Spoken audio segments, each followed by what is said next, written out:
It's a live mic. Yeah, it is. Isn't that cool? All right. And this thing's recording? Yeah. So Yeah. It's all on. So it's good to see you.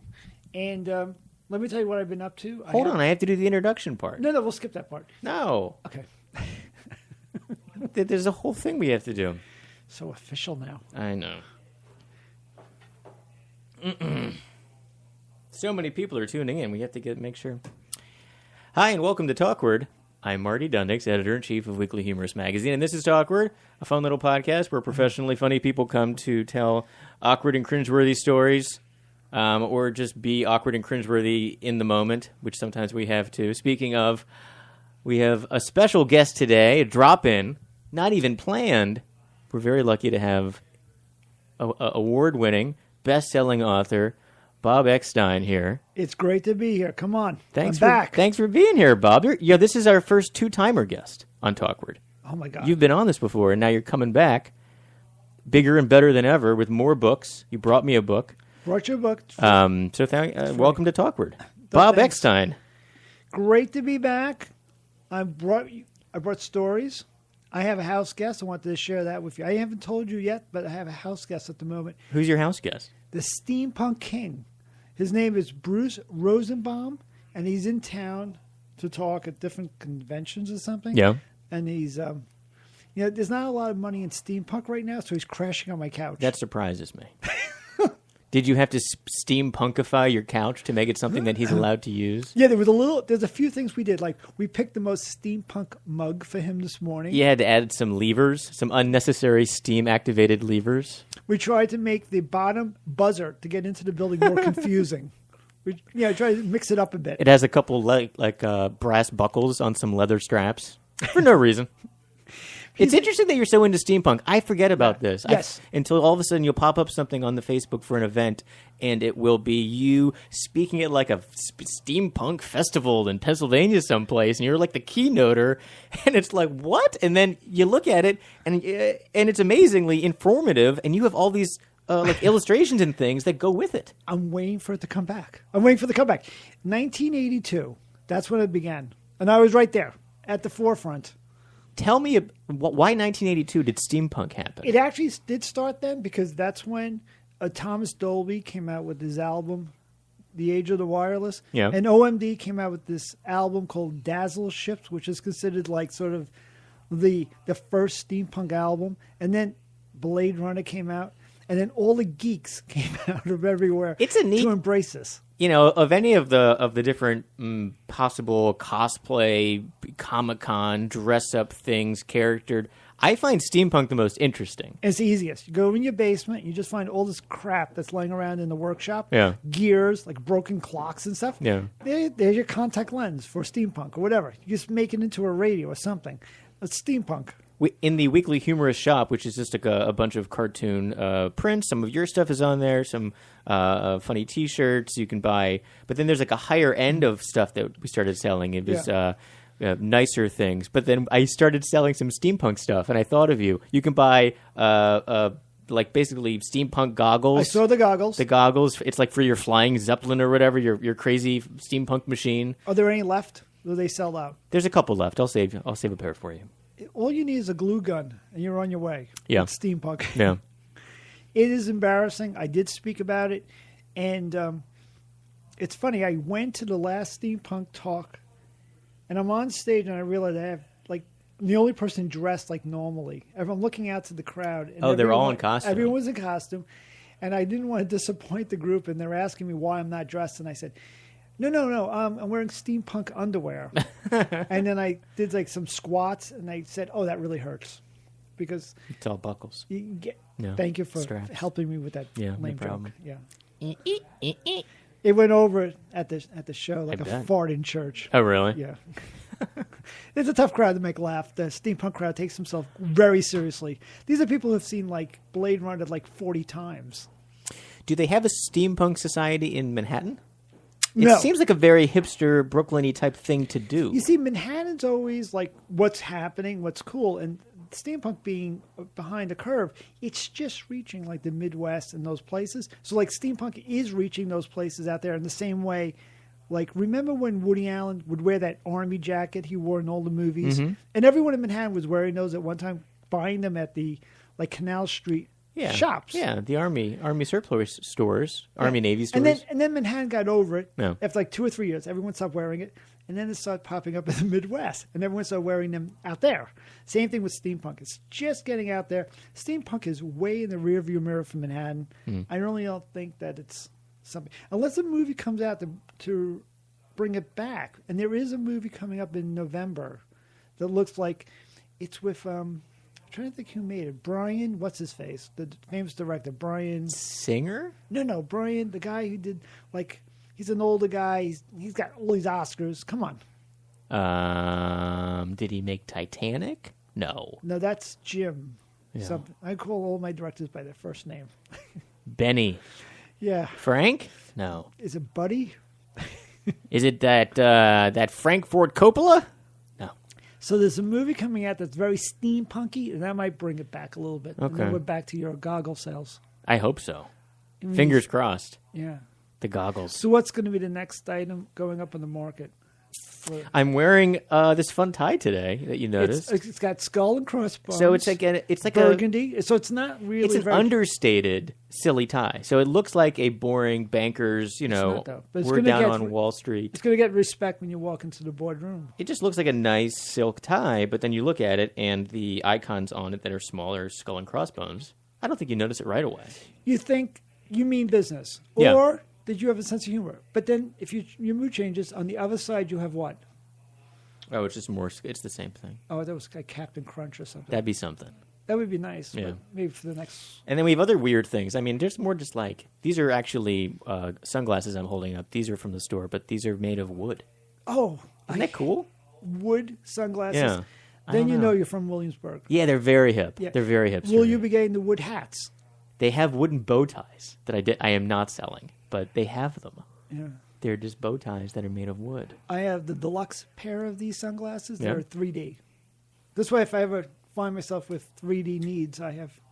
Yeah, the whole world. So we were talking about your book earlier, talking about 3D. Oh, The yeah. 3D. So for those listening at home, Weekly Humorist is going to be putting out a book of all of the best so far, a big collection, the best of the site. So in stores by the holidays, for the holidays, it's Weekly Humorist, Bound Not Gagged, collection number 1, And which in- you will be in, And obviously. I'm suggesting maybe the subtitle being the first 3D ebook. The first 3D printed ebook. There's got to be a contest in here for the fans to say what the full title could be. Maybe that's the way to go. People vote on the title of the The book. full title can be in very small print on the inside flap. That way it can take up many, many characters. And the winner gets a discount on the sale of the book. Sure. I can do that. Maybe. Maybe. Yeah. 10% off. Going a little bit. Let's say we get 5 and see how it goes. This book publishing stuff is very exciting. I mean, this is old hat for you, but you brought me a very nice book today that you signed, which I enjoy. I have your bookstore's book also in my library. I know publishing. You know do. I write for Writer's Digest now. Yeah, I saw that you did a great illustrated diary of the writers' convention. What was it called? It was actually the Writers Digest annual convention. Mm-hmm. It's this really great conference for writers who from all around the country come in and they get a chance to meet experts in the field, and they give them the nuts and bolts to getting published and stuff. And it's really helpful. I really had a great time meeting all these people, and I'm still getting feedback from that months ago. And for a book convention, there's a lot of panel discussions, how to get published if you're just starting out, stuff like that, like advice. Yeah, one of them was a screenwriter who's just this dynamo who gives you the incentive and the motivation to finishing your screenplay. Like that's a big theme in the whole convention is finishing something you started. Yeah. Because everyone has like that dream of finishing the book, and everyone needs that like push across the finish line. And there's also like a lot of things to just know and how to make that story work, because so many people are working on a book that has a problem and they don't quite know how to fix it. They don't quite know yet how to pull it all together. And we talked about different points that a book should have and what makes a book really connect with a reader. And I myself took all these notes, and I came away so inspired, and meeting all these other people too with the same problems of mine, who are going through the same thing, getting their book across the finish line, was extremely helpful. And on top of it, one big point of the conference is a thing called Pitch Slam, which is they set up this room with all these agents, and you get a chance to have 5 minutes with all the different people, and you can explain your book idea or maybe explain what your manuscript is about if it's already done. And they might consider hiring you or giving you some help. Mm-hmm. So it's almost like your elevator pitch opportunity. Yeah, and Okay. They actually even train you. Before we had the whole day doing Pitch Slam, the day before, a couple of experts had you rehearse what you might say, where to get some good talking points, how to get the most effective time with this potential agent. And some of the people are actually publishers too, so you're going straight from a book idea to speaking with a publisher even. Mm-hmm. And so it's very exciting, and I capture that by drawing some of the experiences of some people. Like, for instance, there was this one 14-year-old girl who came from Texas, and she's really talented, and she had a chance to talk about her book ideas with all these agents, and she came away actually with some contacts. And it's an opportunity. Most people would wait, and who knows if you ever have the opportunity. And Yeah. they facilitate this chance to meet all these people. And it's a multi-day event. It was like 3 or 4 days, and it was from morning till the evening. But I never got tired. I was so pumped up, especially this one screenwriter who's done some movies we all heard of. His name was Jacob Kruger. And I left there like just so inspired that I wanted to write screenplays. And Yeah. I left there saying I'm going to be working now a little bit more on TV and movies instead of just books, because he just gave me such an excited, frame of mind when I left that room. And because you've already had so much success with understanding how a book can get made, you can probably take that knowledge and make a TV or a movie project using the same kind of skills. Like it's parallel in a lot of ways. Yeah, there's differences, and then once you realize what your audience is, you could see how you can mold it and stuff, and it becomes exciting where you can take something that's in the book form and what it takes to turn it into, let's say, a TV show. And that's happening to me now with my bookstore book.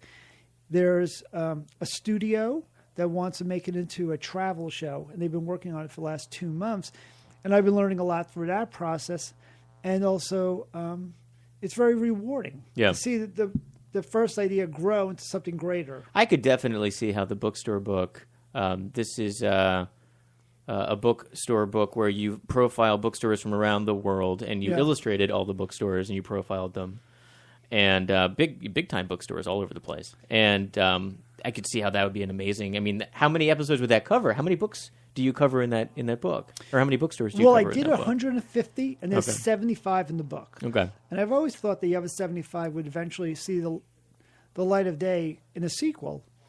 And it doesn't mean that because it's in the book it needs to be an episode.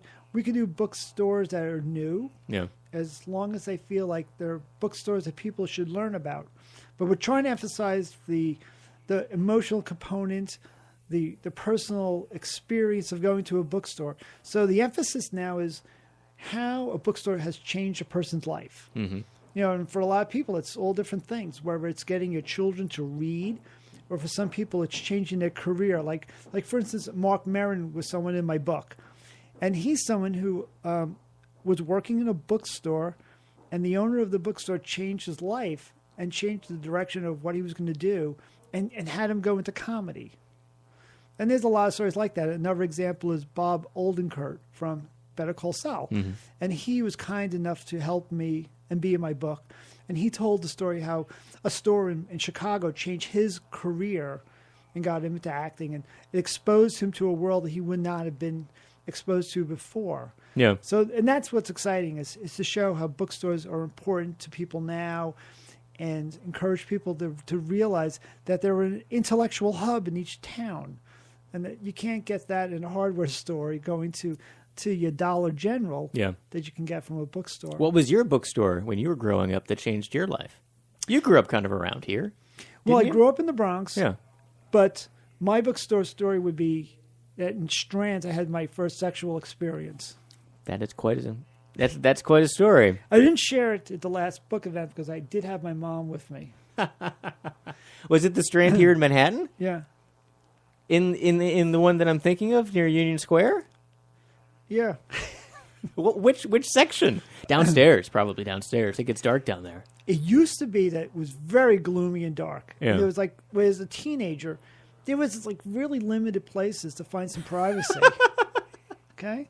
I was a young lad trying to learn more about the world.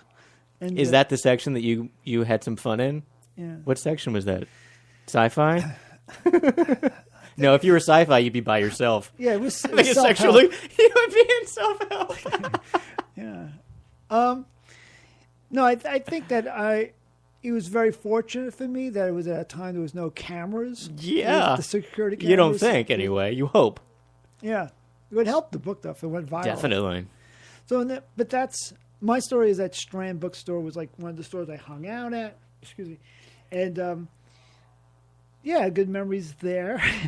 And I'm trying to think of any other books as I black out now in embarrassment. But no, that's the whole point of this podcast, right? And I was supposed to come up with an awkward story. Yeah, that was good. So that was absolutely. That was a very fundamentally awkward story. I'm very for disappointing because no, I'll tell one more awkward story. Okay. I did lose my virginity while on the telephone with my mom.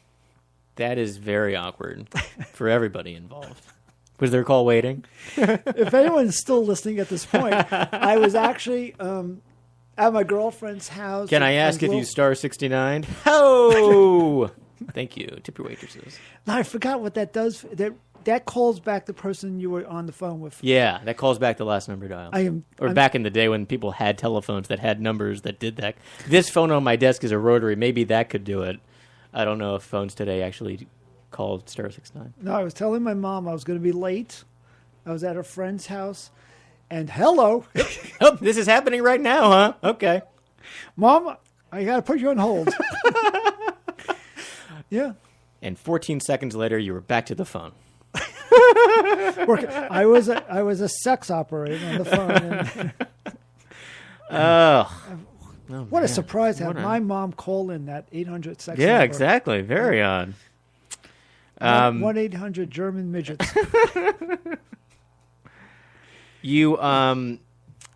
This is the new book that you brought with me. It's the Illustrated History of the Snowman, which is a re-booked book.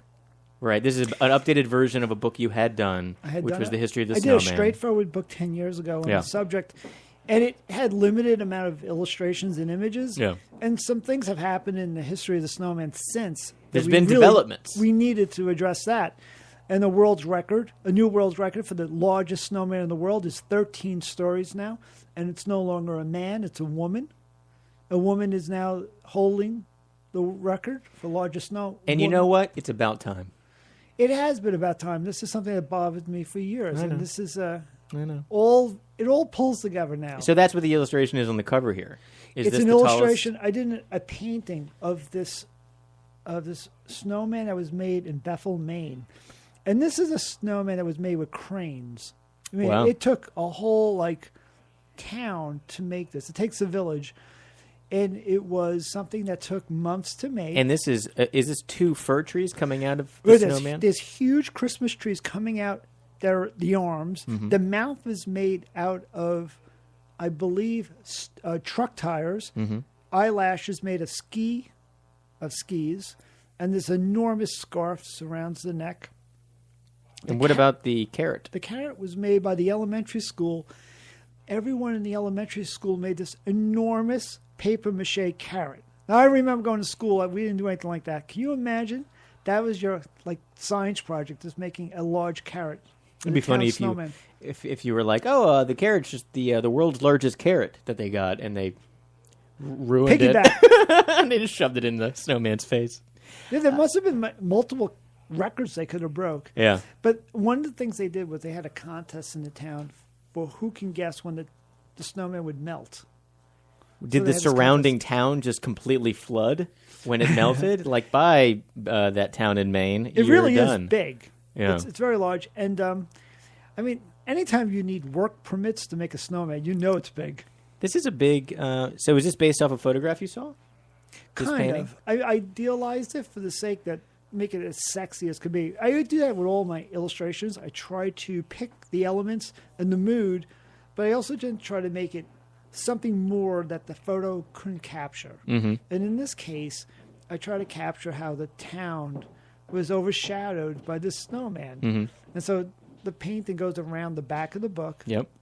Marty's looking at it now. I'm seeing some of these great blurbs. You have Deepak Chopra.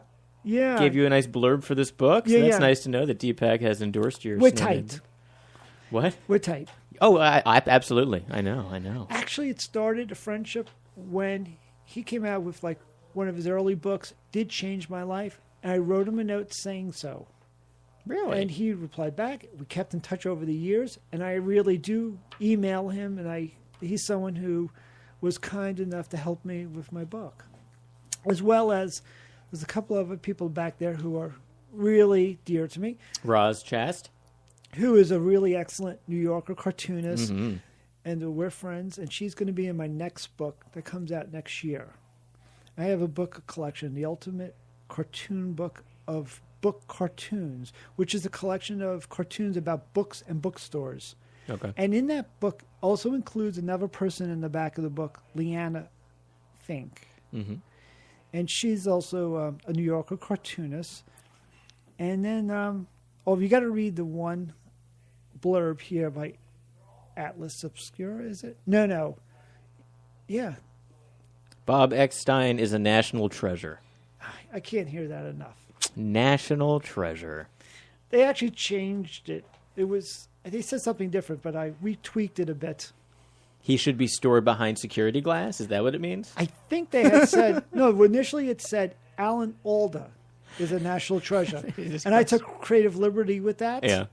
But, similar. Yeah, it's very close. You were just talking to Alan Alda a couple of weeks ago. I met him at the Milford Writers and Readers Festival in Milford, Pennsylvania. And he was really kind. And he told a story about embracing our enemies because he was in a room with polarizing political sides. And it came out in the questions and the Q&A. We learned that there were people from both sides.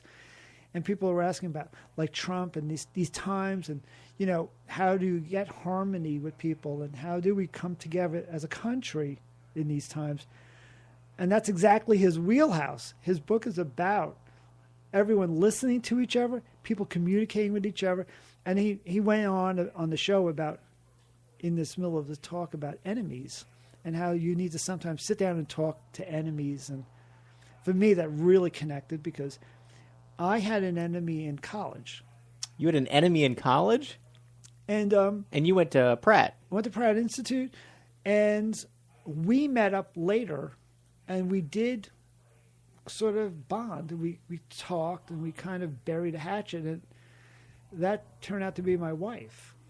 And we got Your married. wife was your enemy in college? Yeah, and for 12 years we had not spoken to each other. There was no reason to, but we came across each other again later at a funeral, and we got along better this time, and we wound up eloping to Iceland.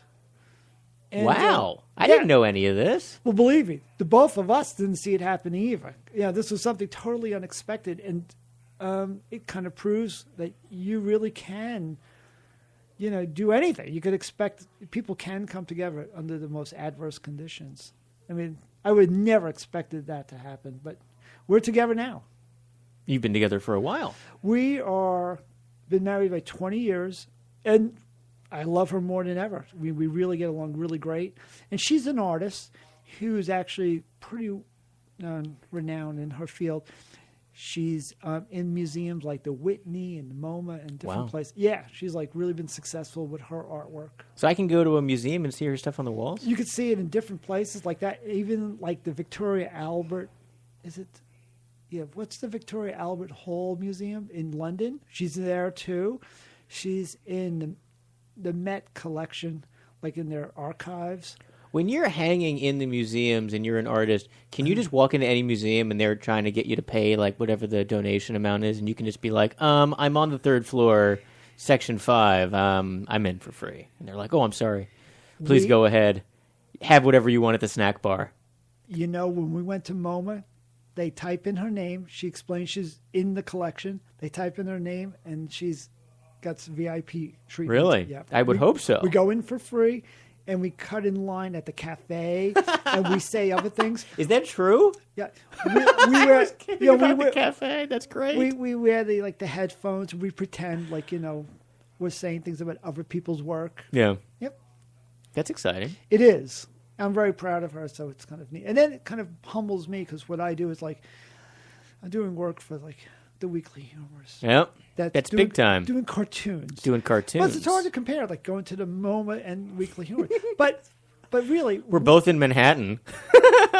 but Weekly Humorous should talk to some of these museums. We should have a little exhibit. I'd love that. I'd love to do something at all with the Society of Illustrators. Oh, that's a great idea. So if we could make that happen, I would love. I mean, I love the Society. Obviously, it's I've been going with her since I went to Syracuse, studied illustration. All of my professors were old school Society of Illustrator guys. John Thompson, Bob Dacey, Murray Tinkleman, Yvonne Buchanan. You know your stuff. These are my professors from college. These are just the guys that taught me how to draw and stuff. And by the way, he's not reading from a list. They would hang. They would always talk about the old school, going to the society, and you go to the bar and you hang out, and everyone just hangs out there. And I would go and do figure drawing with John Thompson on what they do it Tuesdays or Thursdays or something, and they would have jazz music playing in the back. And it would be either costumed or nude. It was awesome. It was the scene. It was the scene, man. But it would be professional illustrators and students. Yeah. And it was $10. They're still doing that. Yeah. My friend Wayne Alfano, he runs the sketch class. And the problem I see with the society only would be that I'm sure there's a waiting list for the shows. Oh, definitely. They have only a limited space, and they only give the second floor for the cartoons. Yeah. Well, they have an amazing permanent collection downstairs, right? That has all these old, the real classic type. They always make that covers. illustration. Yeah, and they always have the humor. Second banana gets the second floor. But I tell you, if we had an exhibit, I could put my wife in a place for finally. This is something now I could really square away some things because this has really been bothering me a lot with her attitude. And well, you were recently in, I think you had a Weekly Humorous cartoon in a show in, D.C.? No, this was a nice thing. This was at the Wilkes-Barre Museum for Wilkes-Barre University. They have this beautiful museum space, and a private collector named Andrew Sardoni. He's one of the biggest cartoon collectors in the world, and he had a collection of Charles Adams and different cartoonists, as well as illustrators. He had illustrators like Norman Rockwell and the classics. Slipping my mind right now who else he had, but it's a lot of older guys. Rockwell Kent? Is that somebody? Yeah. Yeah, that's absolutely. One. Maxfield Parrish? Yep. Oh boy. Yes. It's a bunch of names. And the show was marvelous. And then all of a sudden you'd have my cartoon, and there was a cartoon I'm going to describe was the clown giving a massage. It's one of my favorite cartoons. And then the guy saying, for $20 more, you can have a happy ending. Yeah. And at the show, it was jolting to see these amazing paintings, and all of a sudden have my cartoon from the Weekly Humorous there. And when I first went to the museum... and you have a hand job joke. I get there, and the curator and actually, the curator was also the dean of the college. His wife was in front of my cartoon. And there's this guy who came who was like a Truman Capote wannabe. Mm-hmm. He's wearing a white suit and a red bow tie. And he's wearing a hat with a feather. And he came up with some really thin girlfriend who was wearing leopard skin something. Nice. And he looked at the cartoon, and there was at the moment I arrived, and there was about 10 people around this cartoon, and he announced to the group, "This is awful."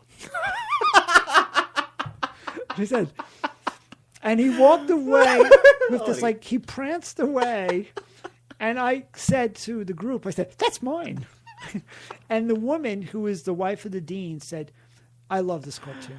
And good. She really, as a matter of fact, I had then given her a cartoon, the original. She told me a favorite cartoon that I had done was another sexual cartoon. And she said she has it by her nightstand. And I'm going to describe this. It's always great to describe cartoons over the radio. This cartoon was this bed that was covered with like 30 different pillows. And the woman's telling her friend that by the time they remove all the pillows from the bed, she's usually too tired for sex.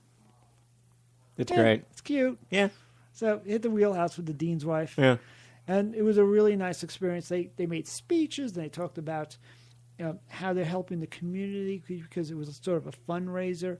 And I have to tell you, because you ran the cartoon, I was in that show, and I owe you a thank you. Oh, well, I was exuberantly excited to see it on. I think you had taken a photo of it on Facebook, like in the book. It was like, oh my God. And you're in great company with some of the people that were in this collection, but it was in this like printed book and everything. It's a beautiful catalog. Yeah. And I don't take it for granted that you and me met, and it's fate that you have embraced my stuff and we became friends, and I think it's great. Thanks. Oh, it's been wonderful meeting you. I think it was, I don't know how you first reached out. I think it was just over email. I don't know if it was even a friend of a friend.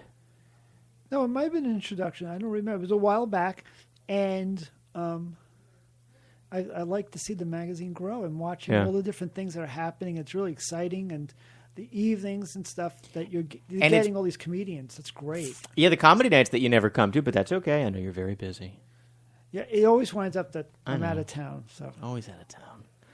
But you do let me join you when you go to your fancy restaurant down in Chinatown. What's you were that there place the last called? time, Jaya 888.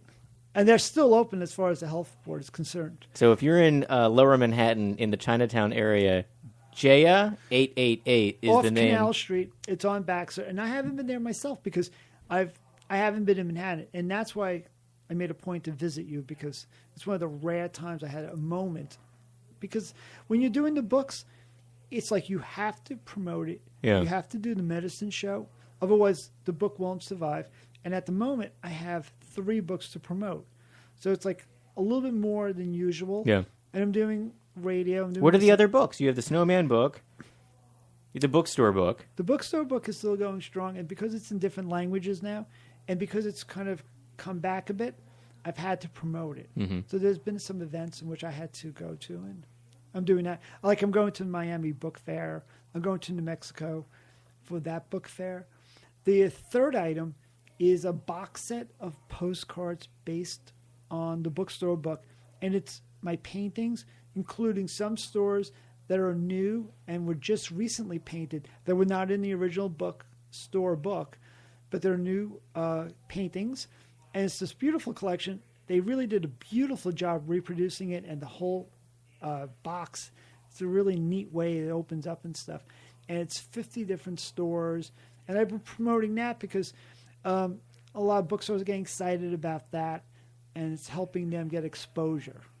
I feel like, wasn't there a book in Brooklyn near me, maybe like Carroll Gardens, that was featured and then it closed, but then something reopened that was also a small bookstore? I think, is that Books Are Magic? No. Well, it was Book Court that was Book originally Court, there. that's right, Book Court. That's the story that involved Robin Williams. He used to go to that store because he was filming around the corner. I was the last person to do a book event at that bookstore, and they closed. And then a store opened up nearby called Books on Magic. And that place does tons of events. They do. Yeah. I just went to the last book event they had. I mean, they don't do a lot, but they do big ones. They did a book event Monday, and it was actually too big to have in the store, and they had it at St. Francis College, and it was Michael Palin. Michael Palin had from Monty Python. From Monty Python. He had a book event on Monday, and I got a chance to meet the people from the store when I was there to attend that book event, and I got a chance to iron out our details because I'm doing an event at Books or Magic on December 7th, I think, or December 10th. In December sometime, though. Yeah, I'm not awesome. sure when. Yeah, that's going to be great. Yeah, I'll stop by to that. And I'll name drop. I got a chance to meet Michael Palin, who I've been in touch with for years. Yeah. We had been friends, but I got a chance to hang out with him on Monday before his event. What was his most favorite Monty Python character? You know, we never really had that type of talk. He doesn't really talk about Monty Python a whole lot. Like we talked about. Was he the one who said, "I fart in your general direction"? Was that his line? That might have been him when he's on top of the fort. That might be John Cleese saying it to Michael Palin. Maybe, who's getting pummeled by a flying cow. Yeah. That might be That's it. the scene. But, Michael likes to talk about his book projects, and, like, ripping yarns would be something more, like, to his, like, more emotionally attached to that because it was about his childhood. Yeah. And we both have an obsession for the missing Sir John Franklin, which is about his new book. And it's the book that I'm working on now. We're both working on the same subject matter. So we talked about that. We both love Arctic explorers. And of course, Tell me about that. What's that about? Is it a missing boat? Well, this is based on real facts. His book is about the actual ship. There was 2 ships. One was the Erebus and one was the Terra that got lost when they were looking for the Northwest Passage, which is the route that you would take to go north of Canada to get to China. And it was, I think, 1844, or maybe it was 1845, when those ships went missing and got locked in ice packs and never made it. And then there was the search parties that went out looking for these explorers who were heroes back in England. And the whole country was riveted to the news of what would happen to them. And what Michael did was he went back and wrote about the history of that ship being built and where it went. And then the latest findings, which is in 2014, they found each of the ships in the waters of Canada over by, one was Terror Bay, actually, ironically named. The other one, I think, was by Hudson Bay. But anyway, he wrote about the whole story with that. And I had been writing about the fictional story. I took the facts and ran with it and talk about the search parties, and it turned it into a dark comedy, which actually he has kind of looked it over and gave me some notes and kind of helped me with a little bit, which was really kind of him. And I'm going to go back and just finish that. So your book is not going to be an illustrated type drawing book. It's going to be all illustrated, actually. It is an illustrated book. It's a diary. It's a lost diary that's all handwritten and it has all these drawings and doodles. Okay. And so it's all kind of fun. So it's a historical fiction, right, based on a real thing. And his book is really very, very committed to historical facts, very well researched. He traveled around the world, going to all the different places, retracing the tracks of the ship before it went on the Arctic up by the North Pole. This ship had actually gone to Antarctica as well. Mine is all a farce. Mine is a romance, it's a little mystery, it's a children's book, it's a gay farce, it's everything. It's a little something for everyone. Everyone's got something. Yeah. When you think of doing a book, do you think to yourself, what kind of a book can I do where I'll get to travel around the world on the project of making a book? It doesn't always work that way. That you say, what can assume. I do? Like, let's do an illustrated guide of the best beaches or something like that. But can you do that? Do you work backwards like that? I know some people who can do that. They're lucky enough to review beaches for Lonely Planet series. Yeah. But it's very seldom that a publisher could afford to send people around the world. Someone like Michael Palin will get that support. Mm-hmm. I had traveled around the world for my Snowman book, but I spent the money myself. It cost me around $22,000. Wow. And I spent 7 years going through Europe and other places, and I couldn't do it all myself. Bet you kept all those receipts. Kept all the receipts, but I learned a lot too. That I assumed, like everyone who writes their first book, that this is going to be easy. I'm going to make millions anyway. So this is the drop in the bucket. Yeah. But then I learned later that I get like 8% of all the book sales. So it's not that easy as I thought. When it came to the bookstore book, that was my second book, and I had learned my lesson about how to budget myself and how to be realistic. I did have a team of people that I sent out, and I made contacts to different people in different corners of the world. So I had someone from Australia help me, someone from Africa, someone from India. People went in different directions. I also went around the world as I could, but due to time and money constraints, I had to be a little bit more realistic. Yeah. They can't just put you in a hot air balloon and make you go around the world. Yeah, researching bookstores. That'd be something fun. that's my next book. That's Put Bob gonna- Eckstein in a and the balloon. in a hot air balloon, And good luck. like a steampunk hot air balloon. That's a good use for the goggles. You know what we got to do with your new imprint? Yeah. I have a book idea. I wanted to work on a baby name book, Yeah. but for cats, for kittens, a complete kitty cat name book. You've been kind of dipping your toe in the cat world. I wanted to. I can tell. And they keep kicking me out. They're Because like, "Do you have a cat?" I don't have a cat. They can tell. Well, they found That's out. what it is. I They're was- like, if you were a cat person, we would probably let you do this book, but we can tell that you're being a fake cat person. Yeah. Well, I started the project, and then the publisher said they found out on Facebook that I don't own a cat. Are you being serious? Serious, because they explained to me that they were expecting me To be to like- attend CatCon, which is in San Francisco, Yeah. and also be very involved with the cat community. Yeah. And they said to me, "Do you own a cat?" I said, "Is that true?" You're He like, said, I can own a cat by later today. I said, "I don't own a cat." I said, "I'm allergic to cats." But I have to say- and you're allergic. That's great. yeah. And I stopped short of saying I hate cats. I didn't share that. Yeah. I was thinking it, but I didn't say it. But what does one thing have to do with the other? Do you have to be a chicken to know what an egg is? You know what I mean? I'm writing about cat names. Yeah. That doesn't mean I have to have, like, I I'm think that advising. they thought you were being disingenuous with your interest in cat culture. I might have been. Yeah. Because I- you know where the money is. Some of those people who are crazy cat people who will buy anything cat related. And as a result now, there are a lot of owners out there who don't know how to name their Jewish cat Yeah. or their Irish cat or give their cat a porn name. And those people, until the book is out, are going to be on their own Can you give us a devices. little taste of what your advice would be for such a cat name? Maybe give me an Irish cat porn name. Irish cat porn name?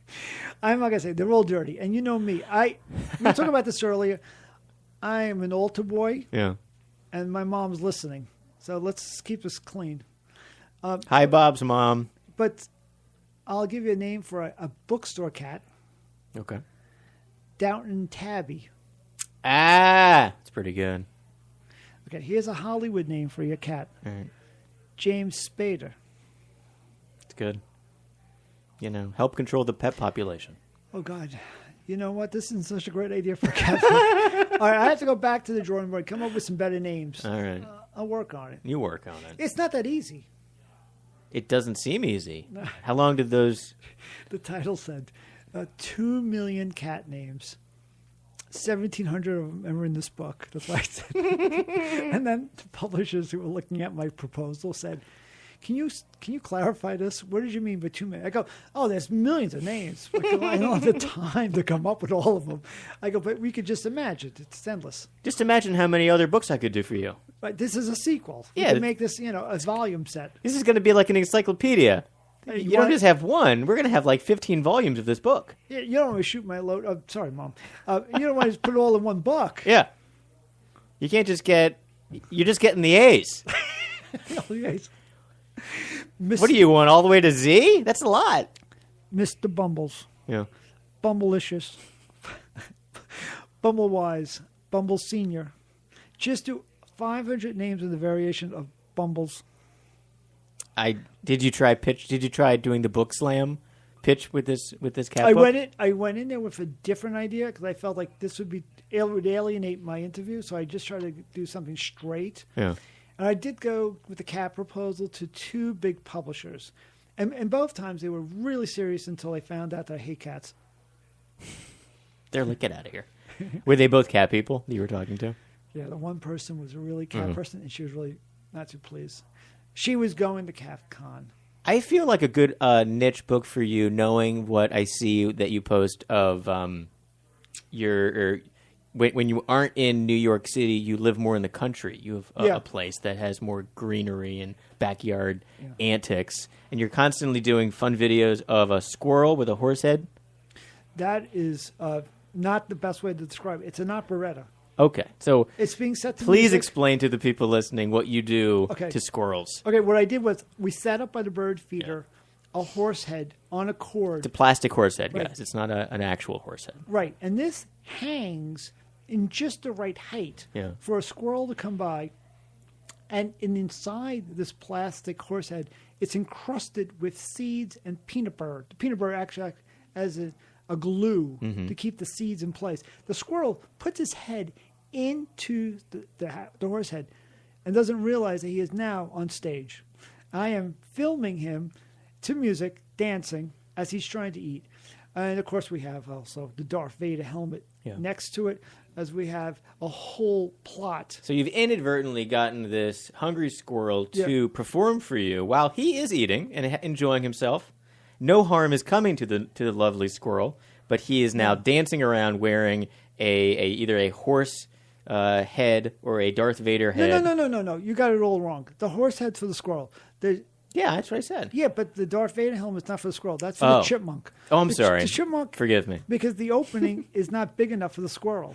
What was I thinking? Now, this is the genius. Yeah. The genius is that they are on a slab of stone that has pebbles, and it is set so just the height that they can't be comfortable, so they are skidding, but gives the impression that they are actually dancing. Mm-hmm.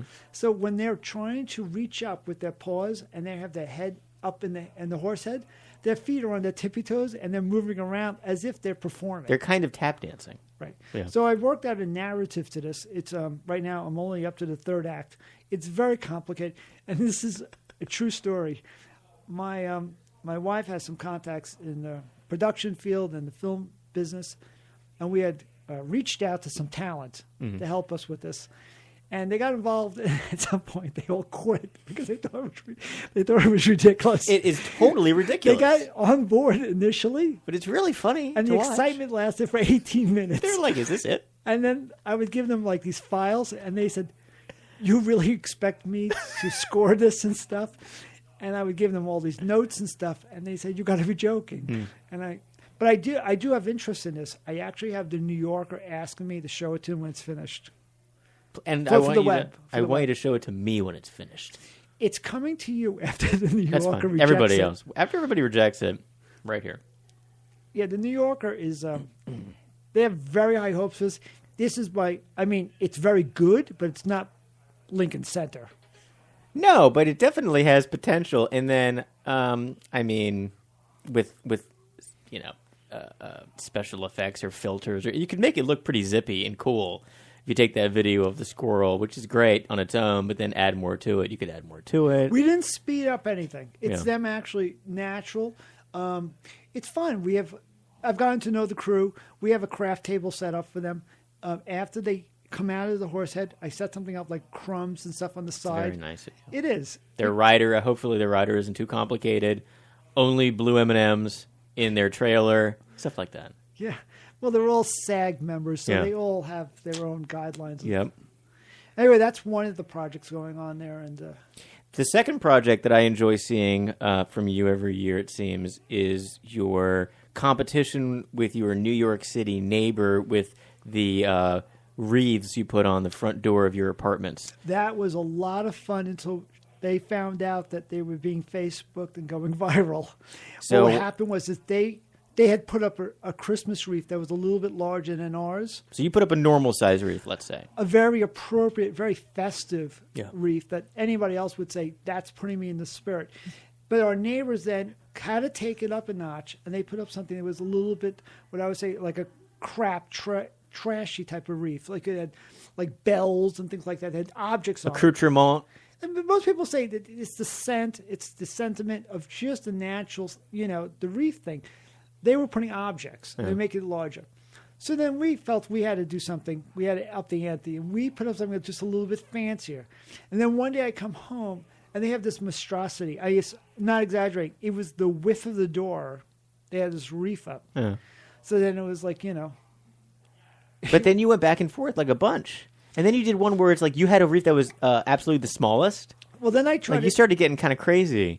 You know what I took liberty with is I tried to be funny. Oh, absolutely. So what I did was I kind of took some liberty and I photoshopped in these welders pretending that they were building something. They were actually building the elevator across from my door. They were putting in this new elevator, and there was all these guys with like all these like what do you call it? The they're welding. I forgot what you call the things with the sparks. What do you call a Blowtorch. A blowtorch, right? Yeah. They had all these blowtorches and they had these enormous cranes and stuff.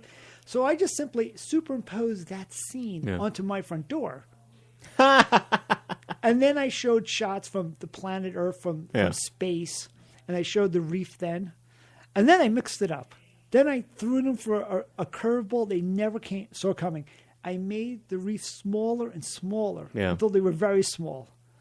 And then they kind of sensed that I was making fun of them. And then they found out. Someone told them that there was a couple of like websites that were running this, because it ran in a couple of like things like Lit Hub ran it, and there was like these small like really cool websites for literary groups that felt in some reason there was a reason to run these pictures. Yeah, people. I mean, I saw it in a couple of different places. It was popping up. Yeah. Throughout the holiday season. Well, it was important. I was making a statement. It's about people. We're talking about big headline. New Yorker cartoonist is going crazy. Pictures to follow. It's a metaphor for our country. It is. It is. It's exactly what's going on now. And since then, we spoke and stuff, and they said we're good. And I haven't spoken to them since. We are not speaking. So, were you friends with them before this, or did this reef thing really cause is it a reef riff? I would say to be honest, there's always been problems. Oh. There was always a riff because we see things differently. But at the same time, I learned from Alan Alda, and this is the callback, that you could love your enemies. And I think this year is the first year we're going to do something together. You're going to have a joint reef? I just see robots in some way incorporated in our Christmas decorations. Okay. It's something that shows friendship. By the way, what's really funny is the doors are right next to each other. Very close. You can't escape this. Right. They're like really on top of each other. And there's also some kind of personal space being invaded. If you're going to put up an 8-foot reef that belongs, like, let's say, in the front of Best Buy. Yeah. You know what I mean? These are like industrial size. Did you do a cartoon based on this? And if you haven't, can you please? Just do a cartoon where it's 2 doors, a normal sized reef, and then one that's just like too big and going over the edge of the door too much. I never did anything like this. And this have it so say obsessed with something. it. Like, right now I'm doing cartoons that are only, the jokes is only about something being pumpkin flavored. Okay. Like some woman saying, I'm wearing pumpkin flavored underwear. Well, if you can think of a funny thing. quote with having just 2 reefs, one too big and one normal, and having it be like, worst New York City neighbor, just something that's like understated. Like, this is the biggest problem of neighbors in New York City is them being annoyed at their wreaths being too big.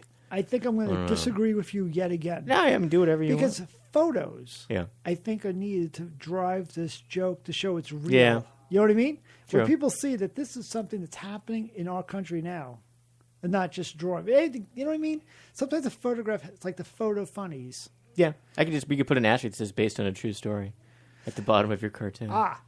Good idea. Photo funnies. Yeah. Let's say we have her opening the door, and I superimpose a woman naked, like they did in National Lampoon. Always helpful to just toss it in.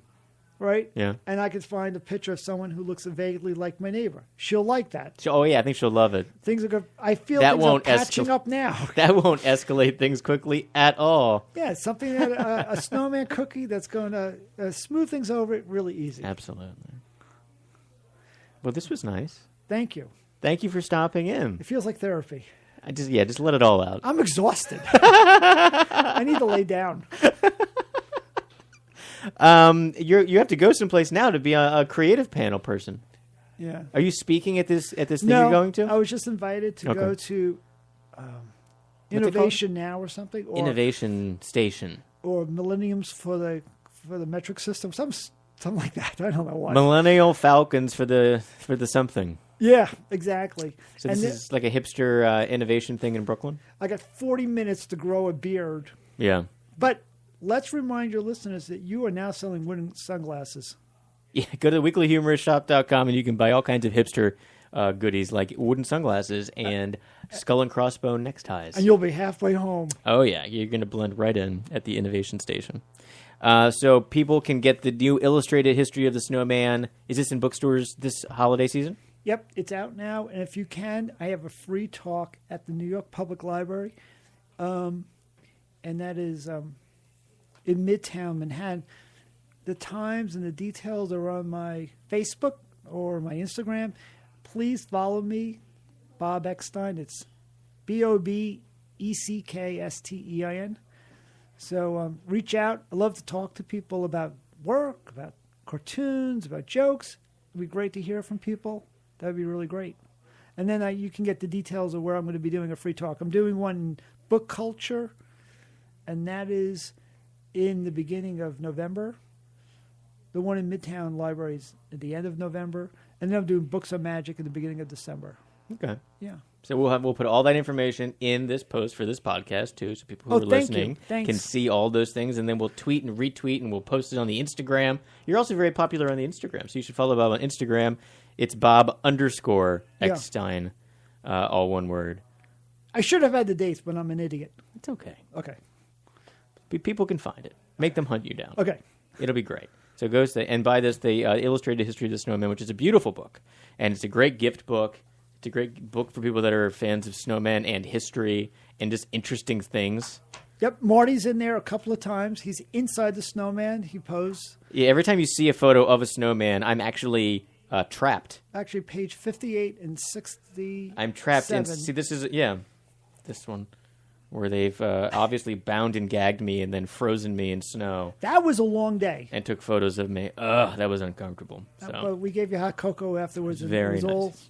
We were all smiles after that lawsuit. We can laugh about it now. We can laugh about it now, just like the wreaths. There is sex and violence in the book. It's not a children's book, I should explain, because snowman making was an early form of pornography and political commentary in the Middle Ages, but you all knew that already anyway. Of course you knew that, obviously. Yeah. Were they like sex dolls? They were set up in sexually graphic scenes on street corners. And this is at a time where there was no reading glasses and no books and no HBO. So people would go out and express themselves with free art supplies that were dropped from the sky in front of their doorstep. So people made their own pornography by sculpting snowmen sex scenes. That's right. I mean, this is a real thing, and especially it happened in Brussels, where there was the miracle of 1511, which is the most notorious example of this, where over 100 sexual snow scenes and politically charged commentary scenes were made. And the political stuff was usually against the government or the church. And this was the way the public would be outraged. They could express themselves because, again, there's no other way, no other communication. This is before your podcast, before everything. Right, way before. That's very interesting, and it's interesting to know that you are a snowman expert. That's right, and I spoke in about 100 different radio stations on this subject because around Christmas time, nobody wants to come into work like the week of Christmas. Yeah. So these stations have these people fill in, and they need filler, and they Google snowman expert or something. And the next thing you know, I'm doing some radio show in Northern Scotland where I'm on the air. And the guy calls me in, and it's 3 a.m., and I can't understand a single word from the thick dialect. Mm-hmm. And the guy's going, and I just have to guess what he's saying. And I just jump in, and I answer the question, just guessing what the question might be. Just answer everything, snowman pornography. And that'll get things going. The light up. Yeah. The switchboard just lights up. I bet it does. Yeah. I don't know why we're getting to that now. Why didn't we start with this? Oh, well, that's fine. What do I know? I don't. Just, The Illustrated History of the Snowman is in bookstores now. Please go pick it up. It's wonderful. It's by Bob Eckstein. He is wonderful. He is a cartoonist and author. And thanks for coming into Talkward today, Bob. Thanks, Marty. Great to see you. Great to see you, too. This is Talkward. We are sponsored by Swill, a liquor store in your pocket. Go to getswill.com and use code FUNNY5 for $5 off your first order. Please follow Weekly Humorist at Weekly Humorist and sign up for our daily feed emails at weeklyhumorist.com. Our next guaranteed delivery show is in the mailroom downtown 110 Wall Street, November 7th, 8 p.m. Free tickets can be found at weeklyhumorist.com. We have Wendy Starling and Carmen Lagala, who just did Colbert, will be on, so please check that out. Thanks for listening. I'm Marty Dundix. This is Talkward, and we'll see you next time. Thanks, Bob. That was fun. You're the best. Ah, you are very you're the good at best. this. Was You're that the